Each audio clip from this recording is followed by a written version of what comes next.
Welcome to the F50 Woman Podcast, dedicated to sharing stories from a diverse community of women in order to provoke you into a passionate pursuit of life, build unshakable character, and achieve extraordinary things. Now, here is your host, Julia Jack. She was born into a family of wealthy entrepreneurs, which empowered her to follow her passions early. Born and raised in Italy, she was passionate about American culture, which ended up taking this disciplined rebel on a solo journey across the United States. But her family's business, like so many others during the economic downturn, would go bust, and she would have to reinvent herself. From that high-powered, successful, dominant woman she was, into a lifestyle designer.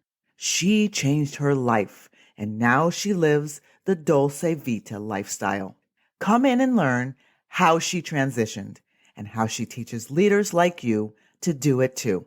This is Angela Santi's story, and she is one disciplined, energetic, and dynamic F50 woman.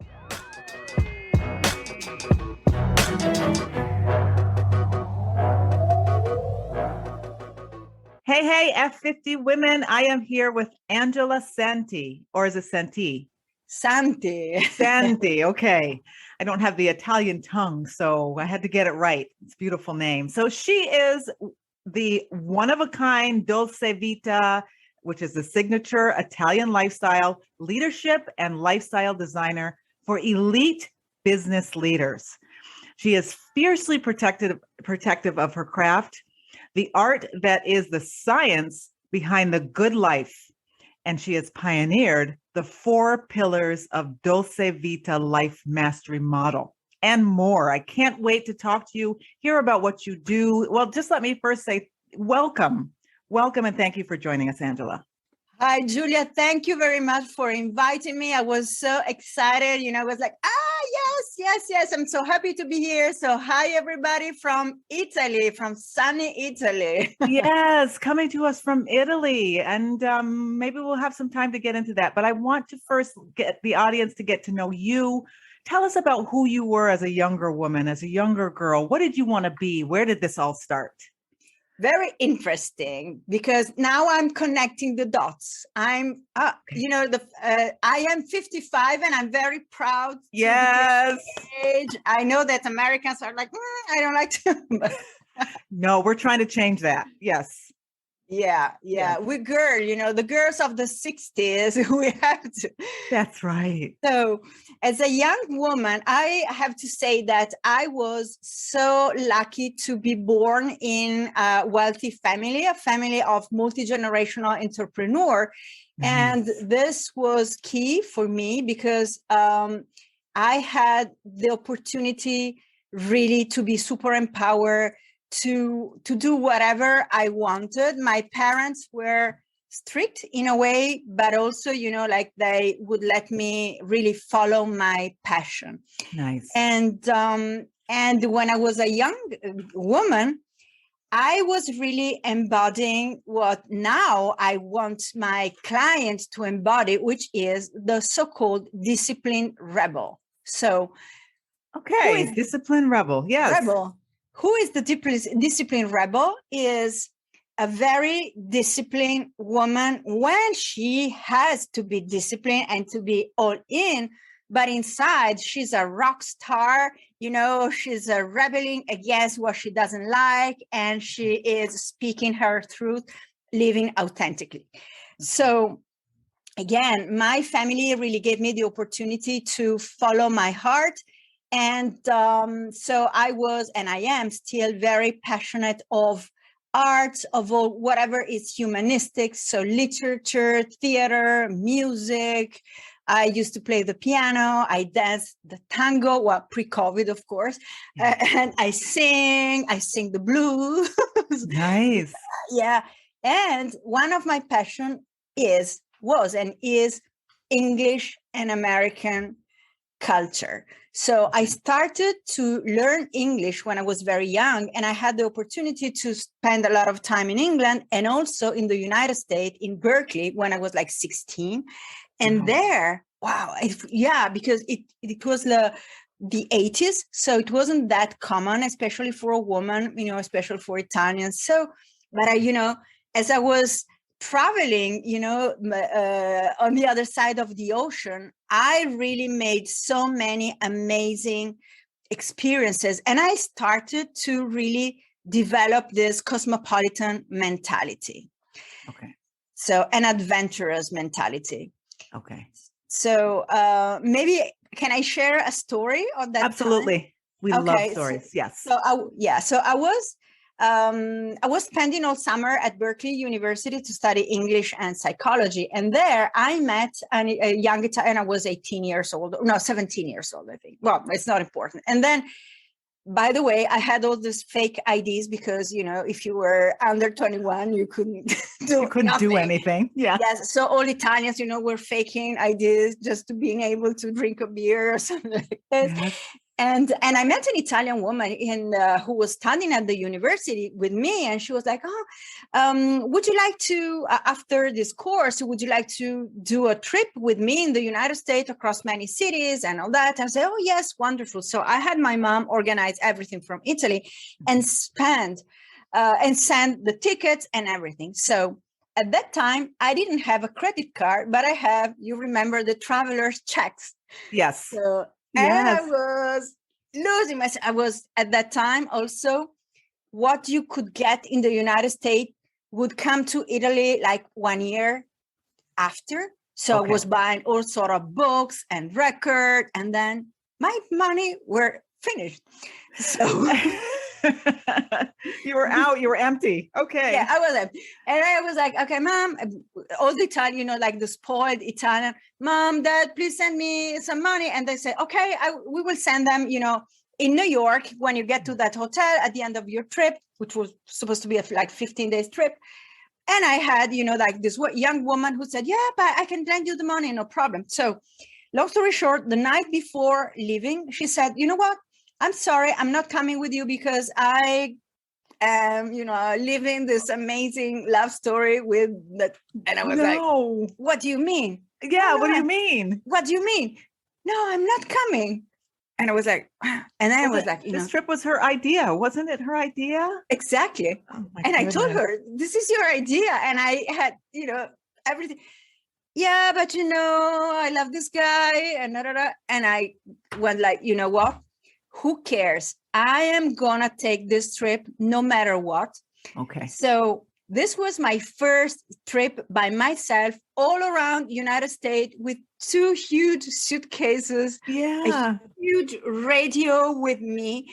And I didn't have the money to, to go to hotels and all that. So I was, sleeping in airport, eating on the planes, in order to have, the food of the lunch and try to find and it was so much fun because I connected with so many amazing people because I was open to all experiences. And from that time, I started to really every year, I take minimum 1 trip by myself.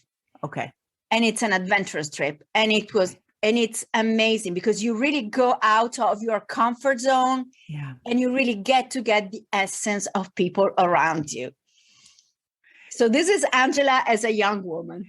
So you weren't scared. You weren't hesitant. Your parents weren't warning you about all the dangers. It was just, this is what I'm going for.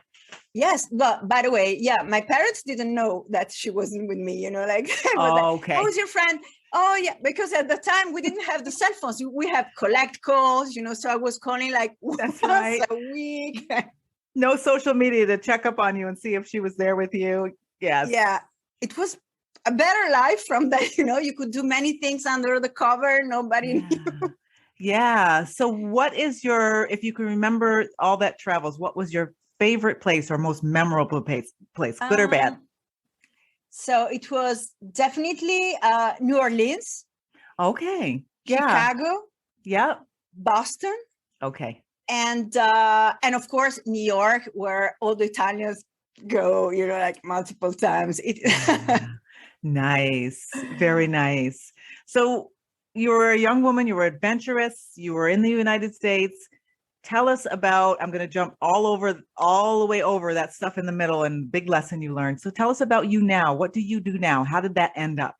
So now I am a consultant, Okay. as you said, known as La Dolce Vita leadership and lifestyle designer. And I empower. Oh my gosh, you say that so much more wonderfully graceful than me. I La love Dolce it. Vita, the Dolce sweet Vita. life, life at, like living life to the fullest. Yes. In a committed and lighthearted way, as we Italians know how to do, navigating all the uncertainties that here are, the order of the day. So, but we don't care. We're happy. And yeah, and that's the thing. When you said earlier about discipline and then still have that rebel inside, and then you're talking about committed and lighthearted, those are sort of two different poles that I don't think in the United States we get that. We're either really super intense or just wild. Exactly. So tell us how you marry those two. How do you do that? I think it's something that you can really learn. Okay. It's a specific mindset. For Italians, it's very natural. Natural. Okay. And for Americans, the first thing I think is to give yourself permission to let go of all the, I would say, Protestant, because it comes from their duty and, this hard work mentality, which is something that we Italian, we have the hard work mentality. Yeah. But at the end of the day, the working day, it's like, you know what? I go out and have aperitif with my friend. You know what? Let's meet and have a pasta, like improvise. Let's gather with friends and spend time together. Yeah. And it's, this, and also a typical thing, in a typical Italian thing, you wake up in the morning, do whatever you do. And before going to work, you go to a cafe, sit, read the newspaper, have your espresso, talk with all the people inside the cafe. Yeah. And then it's not the Starbucks. And then you race through Starbucks and you race to work. Yeah. Yes. And drink your coffee while you race to work. And no, you start your day in a very mild and slow way. So I think that, again, getting back to your question, if you really give yourself permission to forget for some moments in your day, this mentality, this approach, which is a very potent approach, and I love it because sometimes Italians are even to La Dolce Vita. So I really admire the American, the Anglo-Saxon culture. I mean, I've been studying the Anglo-Saxon culture for all my life, and you really let go and start enjoying the beauty of life for its sake, even if it's like for 5 minutes. Stop and look around you, find something beautiful, drink. I don't want to, say you have to drink alcohol, but drink a glamorous glass of wonderful wine, very perfume, just, like this. Yeah, just a little bit. Doesn't have to be a whole bottle. Yeah. Yeah, just a little bit and savor it, savor your food, savor whatever you do. These are small things that can really change your life. Yeah. And so I empower, my clients to do that, to appreciate their life, to stop the rat race and embrace this La Dolce Vita. That can be really this very easy things or amazing experiences around the world. Right. And this is important for me right now, even more important than ever, because leaders need to be centered, need to be energized, because we are navigating this VUCA word, uncertainty, very variable, and so difficult to navigate. And so you really need to be centered and make the decisions in a very according to your goals and not in a reactive mode. Right. Yeah. This is one thing. And the second thing is, for me, it's one of my rules. The way you show up as a leader in your business determines your business culture. So if you want to have happy people around you, you have to show up as an accomplished, happy, and I say the Dolce Vita leader, so so this is basically in a nutshell what I do, what I teach, and what I believe in. Yeah. So you work with leaders, entrepreneurs. Tell us about who you work with, and are they resistant to what you're teaching them, or are they really hungry for it? They're hungry, but they are also resistant because they they want to learn. But then when I say, okay, now, first thing, you have to schedule free time. No, I can't. I say, if you want to really succeed, you have to get out of the office. No, it's impossible. My business is my business. I have to stay in the office. But it's counterintuitive. So if you always stay in your office, if you always stay inside the box, you cannot think out of the box. If you want to think out of the box, you have to go out of the box. And if you want to see things from a perspective, and be psychologically detached, you have to go out. Good point. But they're like, they're resistant. So they have to find excuses like, okay, but if I walk the dog is asking me, oh yeah, so walk the dog. So fine. Yes. Yeah. Makes so much sense. And then you talked about how that trickles down. I'll use that word. It flows down to those people who work for them, and how they can live their life to the fullest as well. So how does that transfer just in creating that culture like you're talking about? Yeah. So this is the first thing. What I've noticed, because I have almost 30 years of experience, first as an entrepreneur, or technically the daughter of the entrepreneur in the business. Okay. So I know very well what it looks like. And then I have, some 10 or more years as a consultant. So I'm seeing all the corporate from the different stands. So what I've really lived and known is that you as a leader tend to, let's say, blame things on your teams. Right. Okay. It's very easy to blame things on, they don't understand, they're not committed. And, now that they're working, this is also typically Italian. Yeah. They're working remotely, so I can't control them. What are they doing? Are they working enough? Are they doing this? And also I can understand that when you're working remotely, you're not feeding the company. So it's even more difficult for the leader to create the group. Yes. And the key is really La Dolce Vita, which in this case means connecting, being really interested in a genuine way in your people. You don't have the coffee machine gatherings anymore because everybody is having coffee at their house. At their own house, yeah. Yeah. But you can really create like 5 minutes where you ask personal questions for, your person, how is it going, and make them feel heard, seen, safe, give them the opportunity to impact, listen. This is another key. Listen to them. They know how the process, they have the key of the process. You have to be here and they have to.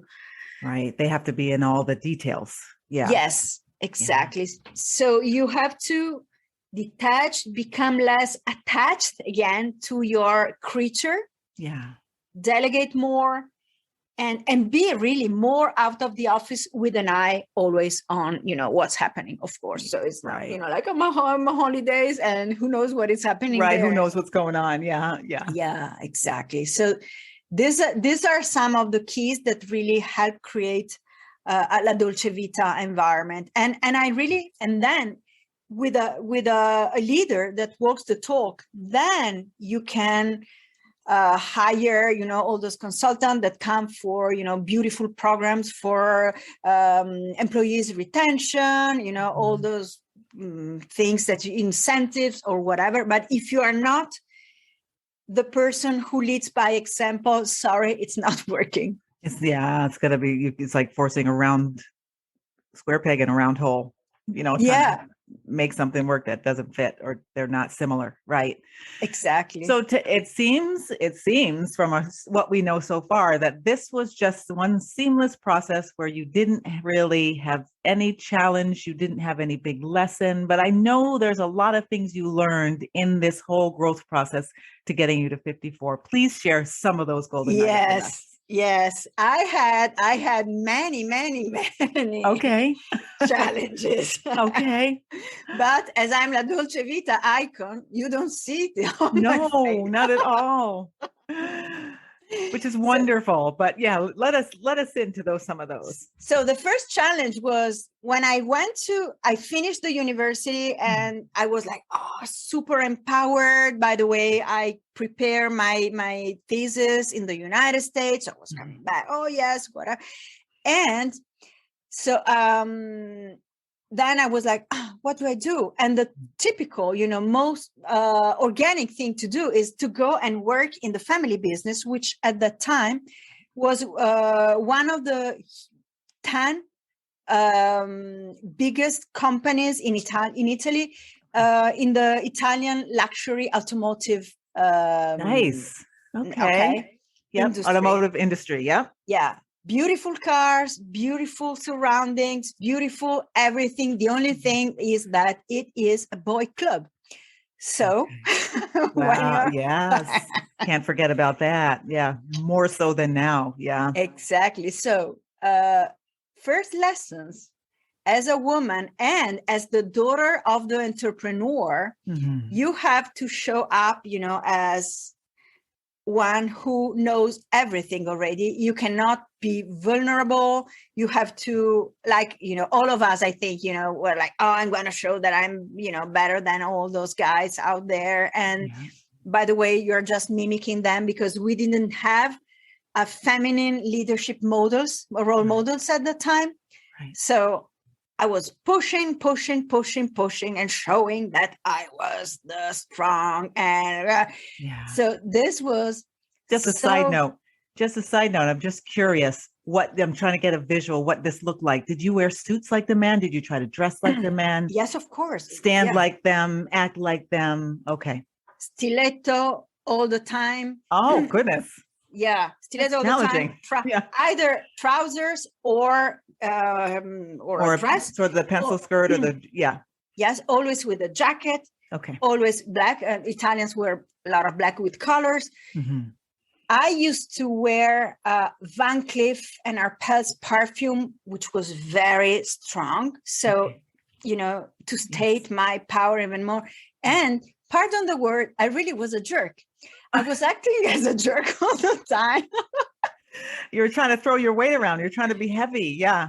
I get it. You do this and this and this, but it wasn't my nature. My nature is more the easygoing, etc. So it was very, very, very tiring. And also I was pushing.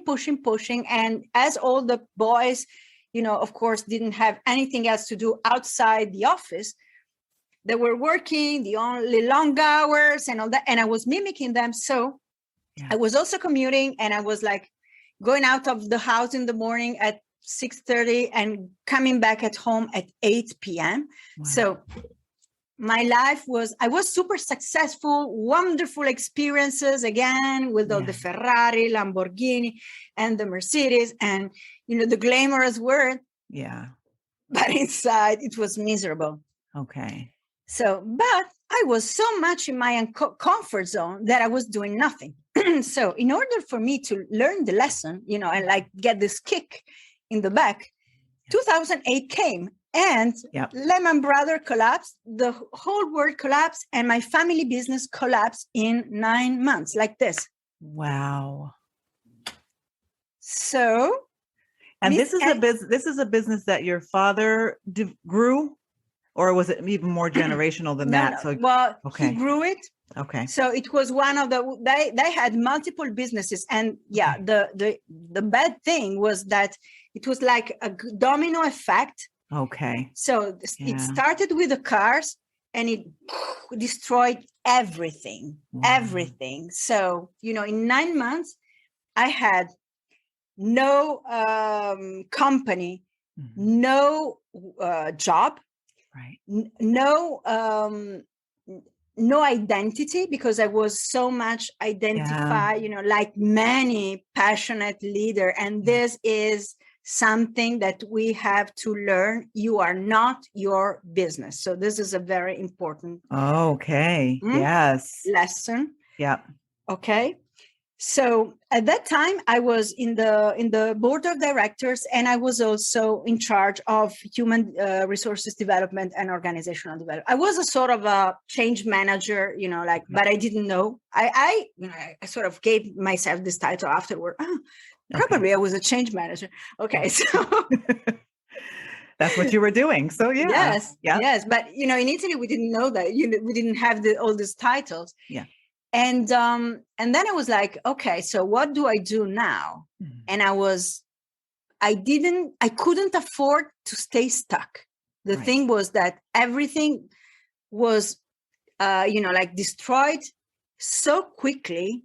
Yeah. I didn't have any B plan, nothing. All the bank accounts were shut, So, what it was like, okay, so I have to do something very quickly. Yeah. Okay. And so I'm never been in that victim thing. Which is, you can't assume that just because you were so successful that you wouldn't fall into that hole. So that's great that you didn't fall into that hole. Yeah. No, I was like, walked out of the office. It was July 2009, July 2009, the 30th, the 31st, I was hiring a career coach to help me figure out something to do. Because really I couldn't afford, and it was so difficult for me to go back, list your success at that time, what success, everything, my word is falling apart. And it was it was a very, very difficult process. And then I came up with, what?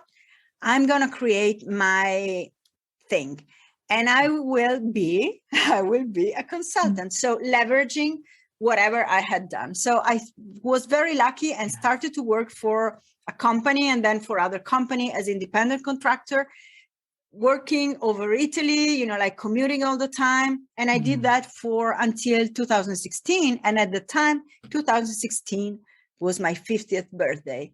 All right. Yes. All right. A very important turning point for all the girls. Yes. Okay. So I was like, you know what? I'm still that disciplined rebel that I was when I was young. And I'm going to go back to who I am. So I decided I have done it once and now I can change. So I said, okay, bye everybody, ciao. And I changed everything. I started from scratch. Okay. And I completely pivoted my business online. Okay. No more consulting, no more traveling all over. Okay. No. So start from zero. Okay. All the Italians were saying it's impossible, and because you need to, right. Watch me. Right. Yeah. Watch me. It's impossible until somebody, comes and says it's possible. Yes. Until somebody does it, and then they're sitting there with their mouth open. Wondering. Yeah, exactly. Yeah. So some other lessons where if you have done it once, you know how to do it, and you can do all the times. And the first time is a kick in your butt, and the other times it can be much more intentional. Okay. So when I was a consultant, I was discovering coaching, which in Italy was something very new. So I started to learn that technique, and I really incorporated it in my consulting because I really think that it's super powerful. Yeah. And I started, working with the first Italians in online. And it really worked very well. Okay. So that when the pandemic hit, I was all set to go. ready with my Zoom and with all my webinars and with all the things that I wanted to do. And I was like, whoa, let's go. Okay. What inspired you to make this pivot and go all online and do this coaching type business? What was that inspiration? I really wanted to take back the quality of life.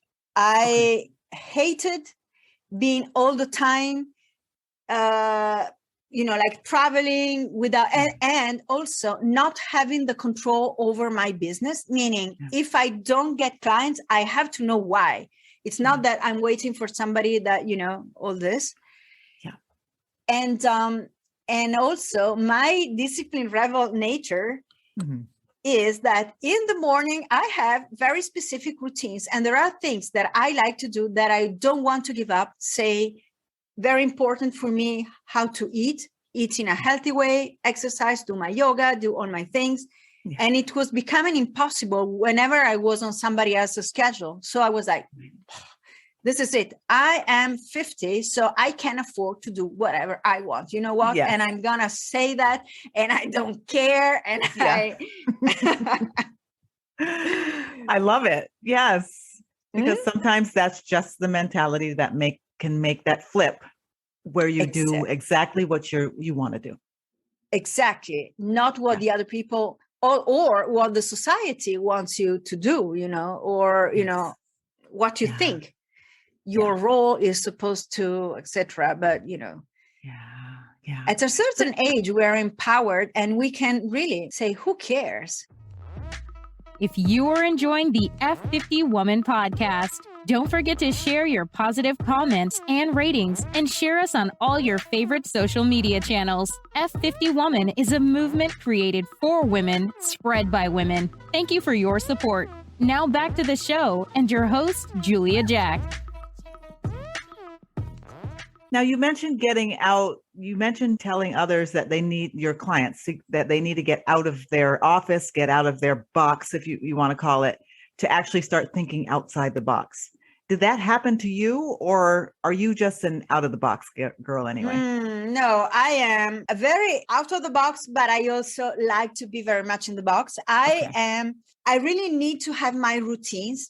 I'm very disciplined I don't want to work like, I don't know how many hours. So I set a certain amount of hours and I'm there. And of course, sometimes you work, more. It depends. But generally, let's say on average. So I need to have very specific routines. But then, you know what? Today, I don't feel inspired. Who cares? I'm going out.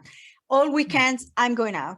1 month in August, I don't care. I am on holidays. So I'm really mixing up. And I'm going with the flow, defining what are my priorities that can change, because if maybe, let's say now work is going very well, I plan this vacation. So do I want to stay, like in that flow, or do I want, it depends. So I have learned to listen to how I feel, to see what the things are, and to assess priority day by day, looking, of course, with an eye at the target. Okay. Yeah. So all the things you talk about seem like, I don't know if paradox is the right word, but they seem like yin and yang. Yes. But some of us have a hard time marrying the two. So when does discipline become a handicap, or become like, what do you call those things that police put on your wrists? What's the word I'm looking for? Cuffs. Yeah, handcuffs. Yeah, handcuffs. Yes. Okay. Yeah. I don't know why. I don't know why I'm struggling with the concept of flexibility and rigor. It's truly a paradox, and I tell you, in the beginning, I had hard times accepting it as well, and I had hard times also to accept all these opposite parts within myself. I always say, if I were a movie, I were Breakfast at Tiffany, but also Easy Rider. Okay. Right. Yes. Okay. You see, very ladylike, and then I'm listening to all the hard rock things. Right. Okay. Yeah. So I really started to accept this 100% when I was in my 40 something. Okay. Because in the or very young. But then I was trying to conform with all the rules, Yes. especially, in certain environments you have to. And so discipline becomes handcuffs, Yes. maybe even the beautiful Chanel handcuffs, but still handcuffs. I know, really pretty ones, soft and fluffy ones, Yes. but yeah. The pretty ones are the most insidious. Yes. Mm? Yeah.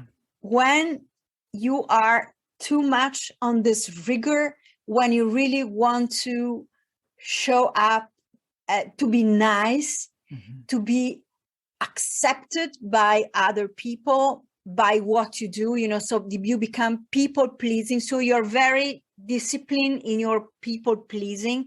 When you're too much on the hard work thing and you forget about yourself, not taking into consideration that whatever we do, and I'm in business, is a marathon. Right. And now the marathon has become even more difficult because it's not on a flat surface. Right. But it's on a, up and downs, and then the weather changes very quickly. So you have to be super prepared, okay, I have my rain thing, and then, super hot. And then so you really have to prioritize yourself and understand and be very rigorous in that, and understand that if you don't prioritize yourself, nothing else goes well. Okay. And when you are saying yes to many things, even to your distractions, the message that you are putting out there is, I am, last in my own queue. And you start create, Yeah. So this is also a paradox. You are being very disciplined and rigorous in your mistakes. Okay. And also another handicap or handcuffs are, but I've done so far, I've come so far, so I want to continue. If you understand at a certain point of your life that you don't like it anymore, stop. Wow. Okay. That's hard. That's hard. Yeah. That's hard to accept. Yeah. But because I've worked so hard, I've come so far, I have to keep going. Yeah. But if you're not happy, so why? Right. That's the question. Yeah. Why? Yeah. Because probably the other people are judging me, and my inner voices are judging, and my grandmother is judging, and Yes. All those other voices that are talking in your head and telling you what you should and shouldn't do. Yeah. And I call them your team. You have a team in your head, and you have to become the leader of your team, because your team, if you're able to, you say tame, probably is not the right English word, to tame them, and that's it. Yeah. Yeah. And become the team leader, and you listen to them as a leader. You have to understand what they say, not only on the literal side, but also, going after. Probably there is a message that they're trying to get across, probably in a clumsy way, but this is a right message for you, and you are not understanding. So it's very important to stop, again, to live La Dolce Vita, to do something that you like, to whatever it is. Right. Listen to yourself and assess day by day where you are, and have the courage, because it takes courage, to give up what you don't want anymore. It does. It really does. Now, do you have a time where your voices were talking to you, you were listening, and you actually did that? You said, okay, I know there are times when obviously the time you pivoted into your business, but are there other times when you hear that voice and you're like, okay, I don't think I'm going to do that. Or it could be working with a client. Yeah, I don't think I'm going to work with that client. Or I don't know. I'm just throwing that out there just to try to understand how we listen to these voices and what they say, how we should react, just to understand how that works. For instance, I had a client that on the rational side, I was, I have to take this client because I know that I can help her and everything like this. But my guts were like, This is not the right thing for you. And I was like, no, because you, and then, sometimes a very big mistake, you want to hit that budget, that you it's like the end of the year. So I take this other client. It was a nightmare. So I worked with that person like for a month. And then I said, okay, sorry, I can't work with you. I give you the money back and forget it. Wow. Okay. Yeah. And then, and this is something that I learned to do like later when I become, a more seasoned person, âgé, as they say in français. Okay. I have always been, especially in my younger years, a little bit prisoner of the image that I, get across. So always of the leader. I've always been the leader of my like school friends.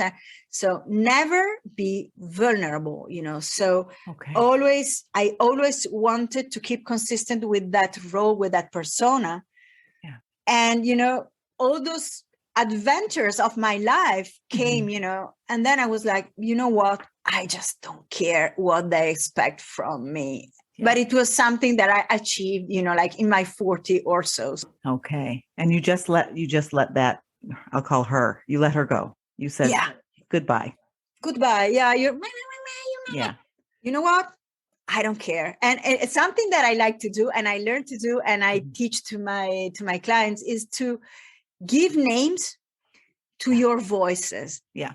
And I call it it's like a Walt Disney characters, you take those voices and then I want them to go on the internet or to draw like faces, names so that they go out from the head and come into the paper or on the screen and they see them. And it's a totally different effect because then they can talk and, you can say, oh, shut up, I don't care. Or, like you can go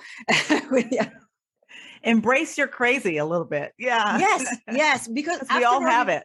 Exactly. Embrace your crazy. And after all, you just want to have fun. So when I work with my clients, we always have fun. Yeah. Because life is too short. It can't be boring. It has to. It really, really is way too short. And if the younger women are listening, believe me, it goes by fast. Yeah. Yeah. So did you have anyone helping you along the way? Talk about mentors, coaches. Yes. Talk about that. I love this Anglo-Saxon culture of mentors because in Italy, we don't have it. Okay. And I made so many mistakes when I was younger. Yeah. So finally, like really by chance, when I was before this 50th birthday, I remember that I was on holidays in the Alps where I have a holiday house and I don't even know why and how it came, I came across a video of an American business coach and she was so nice. And I was like, oh, I started to listen and I was like, you know what? She is my woman. And I contacted her. So I started working with mentors and coaches in the 60s. And I still continue. And it's so game changing. I mean, I don't know why the Italians are, still sticking in this culture of throw into the water and they will start. They will learn how to. Yes. It makes you stronger. Yeah. Yeah. Be stronger. Yeah. Why? Yeah. Okay. Yes. Yeah. So what was so valuable about mentors in your opinion? So the first really taught me how to find my way and especially how to commercialize my influence in the internet. Okay. And at that time, I was following a mainstream model. And then over the years, I really understood that I was providing high-end, like premium services. And there was something that was, it's not working. Okay. So by chance, a friend of mine, an American friend of mine, by the way, was like, you know what, I found an amazing mentor, she's in Australia and all that, and she's doing luxury. So I started following this woman, and I had such a huge shift because, like, tack. So I think that having a mentor is important because you know that you have somebody to refer to every time you need, even to have somebody who's giving you feedback. Mm-hmm. And as a business owner, and this is something that I really felt when I was working with my family business, as a business owner, you are lonely, you are alone. You cannot really show up in your vulnerabilities with your team, with your colleagues, with your with the other stakeholders, right? Because you are not supposed to. Yeah. And maybe they can take advantage, of your vulnerability. Right. Yeah. So you don't feel safe. Yeah. And having somebody that is totally outside, that environment, who can see things objectively, who have seen many other cases because yours. Yes. And probably, maybe you are stuck, in your own silo. You're in your own point of view. Yeah. Exactly. Yeah. And so for me, having a mentor and also being inside containers has been and is being very game changing. And I'm, I continue to grow because like for me now that I'm, opening up to the United States, it's a new market. Yeah. So I need to talk, to understand, to connect with people, and by the way, I love to connect by nature. Yeah. So yeah, that's not a challenge for you, the connection. Not at all. Right. In Italian, we say you speak with the stones, and I really speak with the stone, make all the stones speak. And nice. Yeah. Yeah. So, what now, knowing all that you know, having learned all that you learned, what is the one piece of advice you would give your younger self if you were able to go and meet her today? I would say trust yourself deeper, meaning even though I've always been very empowered, sometimes I was losing myself because I was thinking, like when I was in the corporate, you are supposed to behave this way and to do this and this and this. And I was losing my authenticity. So you are you. Yeah. Always. And even though, of course, you have to adapt to situation, right. This is needless to say, right.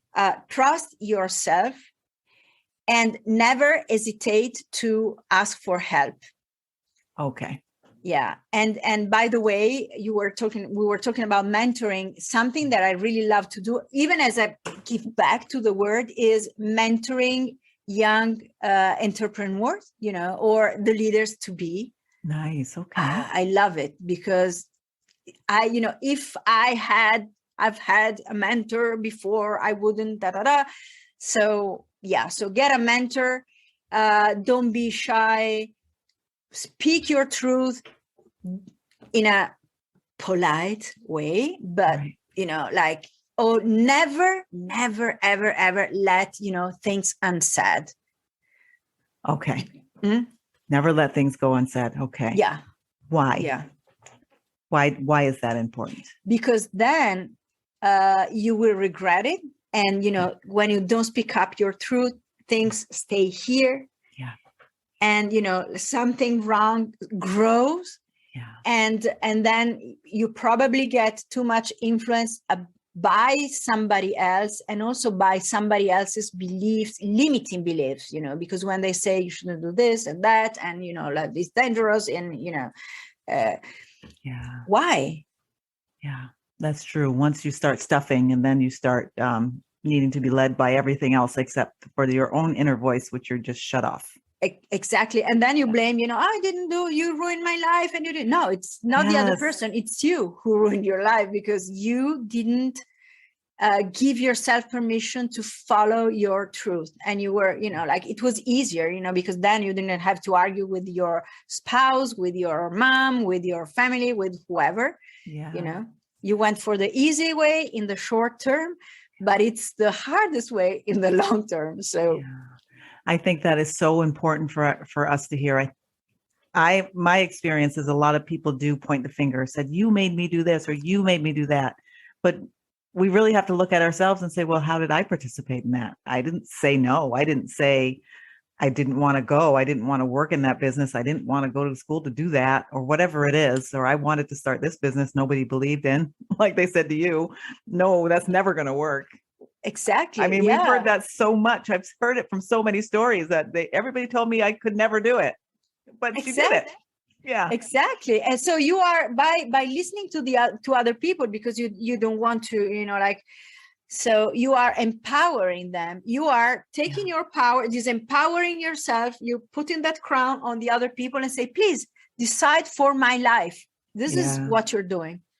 Beautiful analogy. Yes. You're taking that crown right off and giving it away. Yes. Yeah.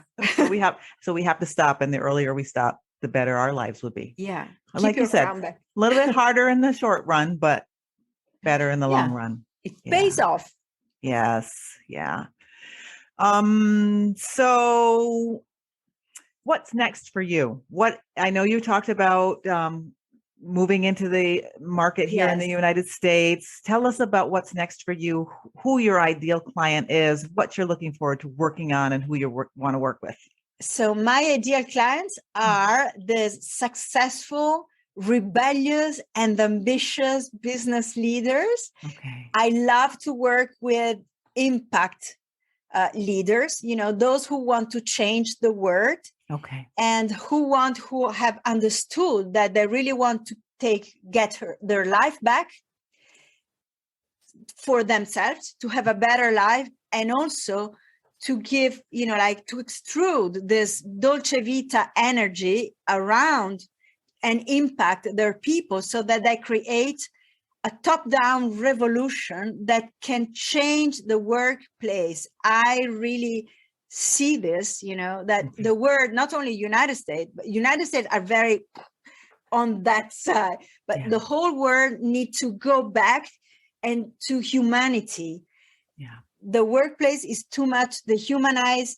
I see like a new renaissance where the man, like the Leonardo, and like the Leonardo man, okay? So the man can be inside at the center of their universe in a positive way, and recreate the world. Now the world is totally upside down, and I say it's for a reason. So it's up to us to recreate a world that is there is more human, at the human dimension. So this is my revolution. And I also, as I was saying, I also like to work with the successful people, but also with the young startuppers, so that I can, help them with their leadership, and to, start with the right feet. Start with the right foot in the right direction with the right mentality. Well, I feel like this is just the perfect time, because there's so many. I know the generation, they call them millennials. They're very much independent minded. They don't feel like they have to do certain things. They want to be free, and they want to make their own choices in their business and their careers, for sure. Very exciting. And they would have to learn how to be more disciplined, because you can. Yes. That's the other flip side that I'm not sure about. Yes. Yes. I wonder where that's going to go, because everything's so easy. You have the internet. I mean, you don't even have to go to the library anymore. You don't have to, everything's just so easy. And I'm wondering if there's a lot of free time, and how would you work with that younger generation who are really passionate, intelligent, have great ideas, but are just, I don't know, they have a lot of time on video gaming, or, enjoying life, TikTok or whatever else they're getting into. I would have them structure their days, and really set boundaries. Boundaries for me is a keyword because it's also for me. I am a super, super curious. I have this next shiny object syndrome. So I am putting boundaries on myself all the time. Yeah. Because if you want to have something done, you really have to have this discipline. So I would really have them define their schedule in a very disciplined way and stick to it. And, let define work time, play time, and maybe less on those video games, because you also need to go outside to meet people. You don't live, as you become this, this ninja, this video ninja, or, human connection is important. Yeah. Still. So, so take your video game, let them stay, put in the drawer or lock it in the closet. Yeah. For an hour, and, all those smartphones, forget it. And just go out. Leave your smartphone at home for 1 hour. It's a challenge. You should have a smartphone at home challenge, because I'm telling you, a lot of people, maybe even me, would fail. We take them everywhere. Yes. Oh my goodness! Have you ever seen? Okay, it's me. I lost my phone. No, I left it at work one night, and I was just all over the place. Where's my phone? Where's my phone? I can't do anything. I don't have my phone. So that is true. Let's leave it at home. Yeah. And interact with each other. Yeah, exactly. And, you're talking about where's my phone.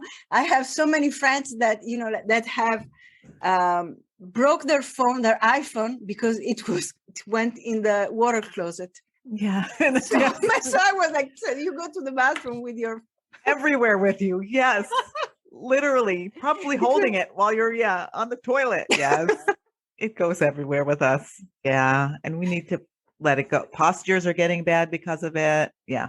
Yeah. And you see so many people like waiting for the bus or for, on the train, all everybody like this. So this is the challenge that I would like to say. Every day do like even half an hour, maybe 1 hour. It's started with 1 hour, can be a little bit, half an hour without your phone, put it in the drawer, go outside and take a look at what is outside. I challenge you to remember what exists outside of your office, outside of your home, because we forget it, We do. Yeah. Figure out what kind of trees you have in the backyard, or, when does the sun rise? Do you even know, those kind of things. Yeah. Yeah. I knew there was a problem in our world, Angela, when I went to the bookstore and I saw a book for kids, for moms to purchase, that teaches you how to show them how to play outside. I was like, what's happening? We need a book for that? Yeah. Yeah. This is a red flag. This is really a red flag. Serious red flag. Yeah. Yeah.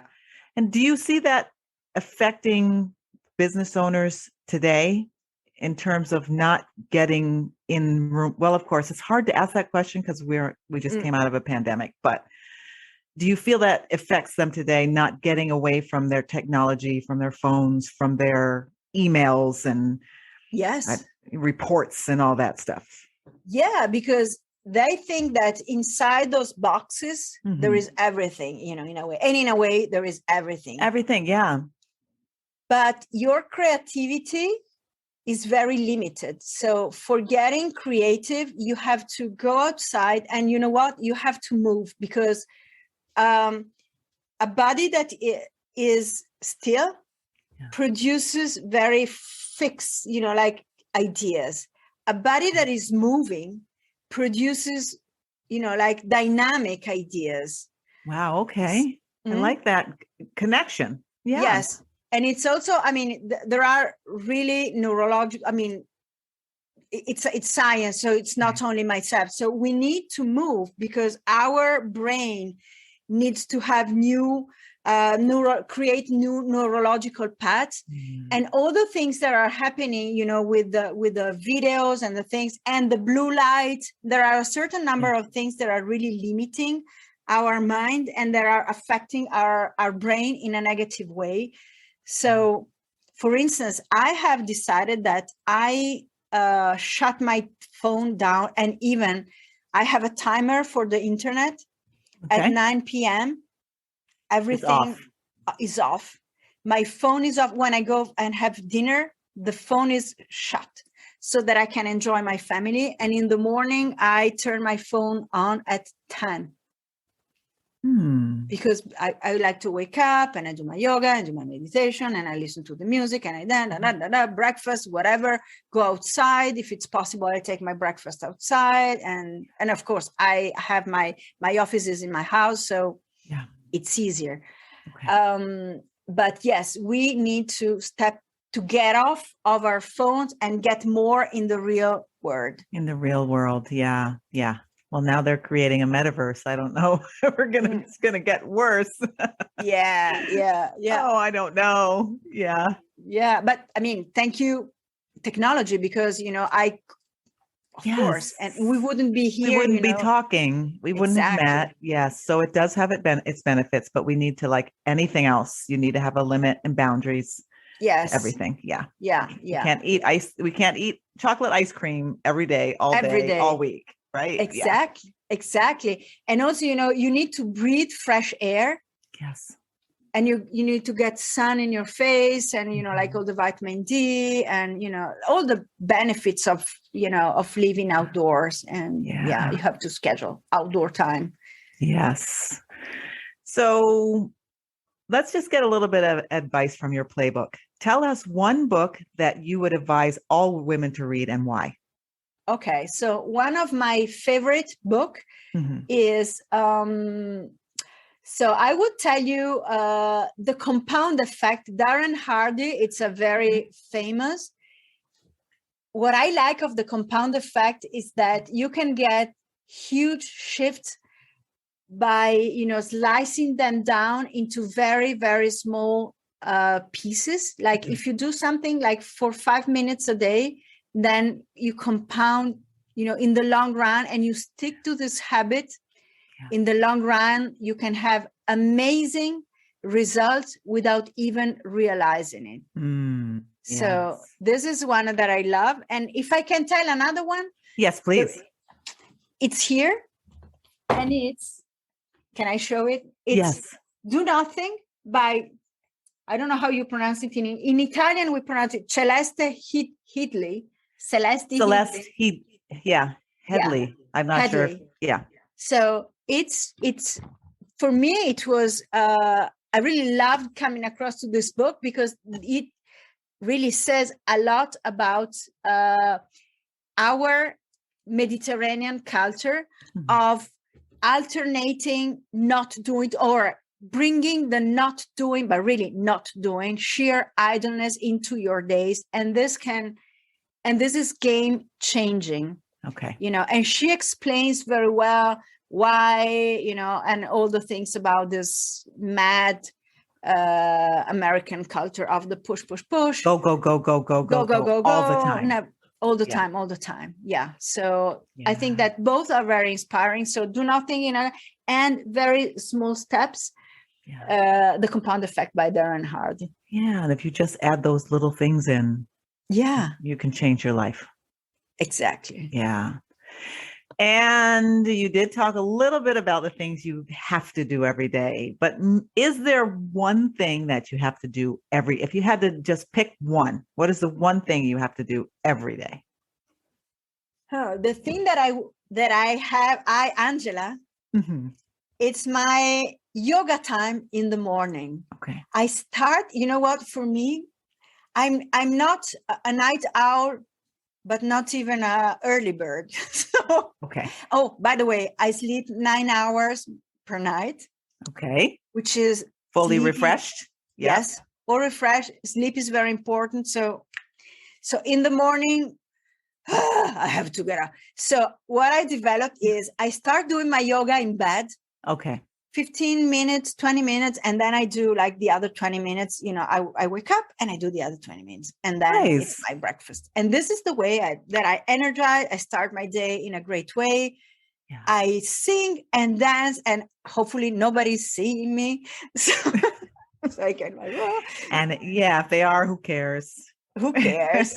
Who Yeah. cares? Exactly. They should come up with their own dance. Yeah. Yeah. Enjoy life. Very nice. I like that how you smoothly transition from sleeping and getting out of the bed. You don't just jump up and No, I hate go, it. ah. Yeah. Yeah. Yeah. So and That's I, a nice like tip. stretches, and so it becomes very natural. And then after a few minutes, you really want to get off that bed and continue. Yeah. I think that's a great strategy. Mm. Otherwise, you're dragging yourself out of bed. At least here in New England, it's cold. You don't really want to be there, and you're just really fighting yourself. But I love that. That's a tip. That's a very That's a good tip. tip. Yeah. Yes. Very, very good tip. So I have a couple more questions. One question is, how does the audience get in touch? How does our audience get in touch with you after this podcast is over? So I'm looking forward to connect with everybody on LinkedIn. So under my name, Angela Santi, Santi, and on my website, angelasanti.it, like Italy. Okay. Nice. So get in touch with Angela, and you have some really, really incredible strategies and very important changes mentally and physically in your life that could really take your business to another level, take your life to another level. And if you're 50 and over, you're not done yet, and you can still take it higher.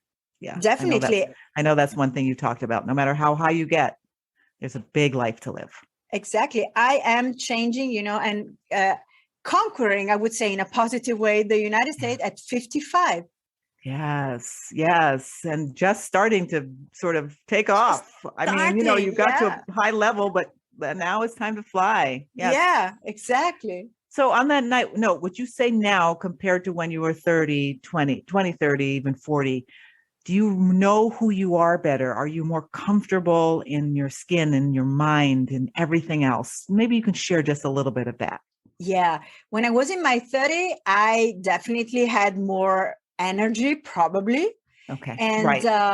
But I wasn't aware of many things. I was living in that golden cage. So I was limited. Now I really feel that as I grow, I want to say, and I become more âgée and seasoned, I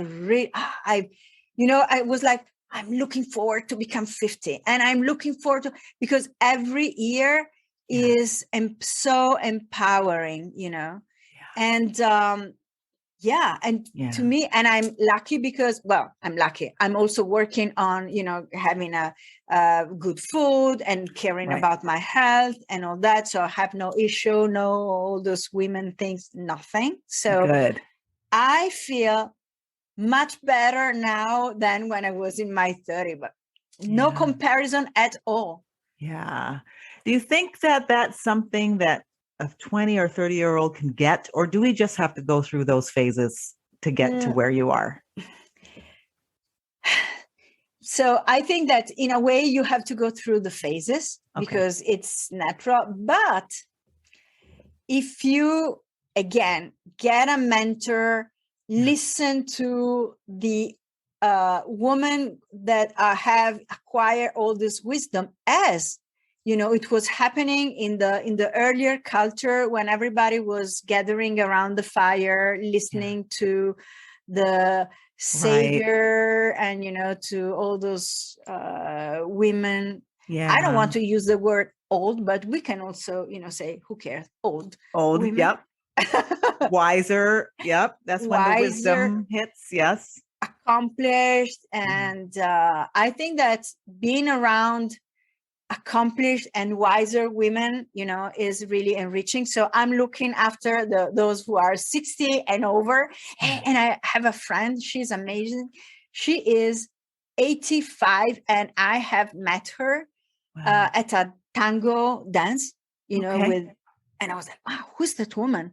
Yeah. And I was so, there is a site in America, Advanced Style, where you have all those, like older women wearing amazing things. So as you grow older, you can, if you stay younger, you are unlimited because all your experience and all the things are your power. Yes. Wonderful. And my last question for you, I'm going to just throw this at you. Say, that tomorrow is your last day. No, today is your last day Okay. on the earth. This is the last day for you to live. What is the message you would like to leave the world? Don't let things undone and go for it no matter what. Nice. Thank you so much, Angela, for being here. I love chatting with you. I'm excited about what you're doing. And I'm most thankful that you're so open and willing to share your experience and what you've learned and where you've been, because not everybody's been there. So it's a little jewel. So thank you for being here. Thank you very much. I could continue speaking for hours and hours and hours. So thank you, Julia. Thank you, everybody, for listening to us. And I'm honored to be your guest. Thank you. You've been listening to the F50 Woman Podcast. Join the F50 Woman movement and this diverse group of voices to help change the world one woman at a time. Why should you join at your age? Because we're not done yet.